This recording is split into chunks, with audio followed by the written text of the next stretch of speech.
যুক্তরাজ্য সহ বিভিন্ন দেশের প্রবাসী, বিশেষ করে যারা জাতীয়তাবাদী বাংলাদেশি জাতীয়তাবাদের রাজনীতিতে বিশ্বাস করেন, আপনারা বহু মানুষ বিভিন্ন সময় আমার পরিবারের দলের বিপদের সময় আমাকে মানসিকভাবে সাহস দিয়েছেন, সহযোগিতা করেছেন, সমর্থন জুগিয়েছেন।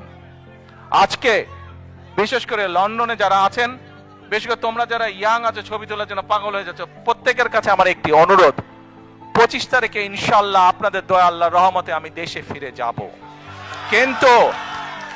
কিন্তু এখানে উপস্থিত, এই ঘরে উপস্থিত প্রত্যেকটি মানুষের কাছে আমার অনুরোধ, দয়া করে কেউ আপনারা এয়ারপোর্টে সেদিন যাবেন না।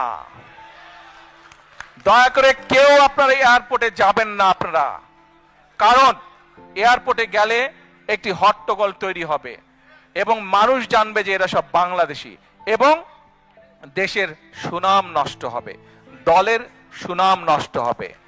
যারা এয়ারপোর্টে যাবেন না, যারা সেদিন এয়ারপোর্টে যাবেন না, আমার আজকের এই অনুরোধ যারা রাখবেন, আমি ধরে নিব তারা দল এবং সর্বোপরি দেশের সম্মানের প্রতি মর্যাদা রাখবেন।